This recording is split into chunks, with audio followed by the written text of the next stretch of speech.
ശ്രീകൃഷ്ണപുരം ഗ്രാമപഞ്ചായത്തിലെ വാർഡ് 3 അയ്യപ്പൻകാവ് കടവ് റോഡിന്റെ ശോചനീയാവസ്ഥയ്ക്ക് ശാശ്വത പരിഹാരമാകാത്തതിൽ പ്രദേശവാസികൾ ദുരിതത്തിൽ. പഞ്ചായത്ത് വാക്കുപാലിച്ചില്ലെന്നാണ് പുതിയ ആക്ഷേപം. താൽക്കാലിക പരിഹാരമായി റോഡിൽ കോറി വേസ്റ്റ് ഇട്ടത് യാത്രാദുരിതം വർദ്ധിപ്പിച്ചെന്നും പരാതിയുണ്ട്. ജൂലൈ 10-ാം തീയതിയോടെ പുതിയ അസിസ്റ്റന്റ് എഞ്ചിനീയർ ചുമതലയേറ്റാൽ റോഡ് പണി ഉടൻ ആരംഭിക്കുമെന്ന് പഞ്ചായത്ത് അധികൃതർ ഉറപ്പു നൽകിയിരുന്നെങ്കിലും ഇതുവരെയും കാര്യമായ നടപടികളൊന്നും ഉണ്ടായിട്ടില്ലെന്നാണ് നാട്ടുകാർ പറയുന്നത്.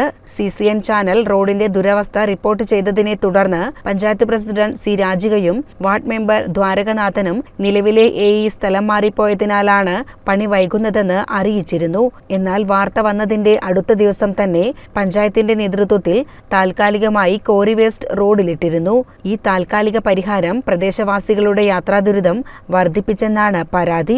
കോറി വേസ്റ്റ് ഇട്ട ഭാഗം കൂടുതൽ ദുഷ്കരമായെന്നും അത് ഇടാത്ത ഭാഗങ്ങളിൽ മഴയെ തുടർന്ന് മണ്ണൊലിപ്പ് സംഭവിക്കുകയും പലയിടത്തും വലിയ ഗർത്തങ്ങൾ രൂപപ്പെടുകയും ചെയ്തു. എത്രയും പെട്ടെന്ന് റോഡിന്റെ അറ്റകുറ്റപ്പണികൾ പൂർത്തിയാക്കി യാത്രായോഗ്യമാക്കണമെന്നാണ് അവരുടെ ആവശ്യം.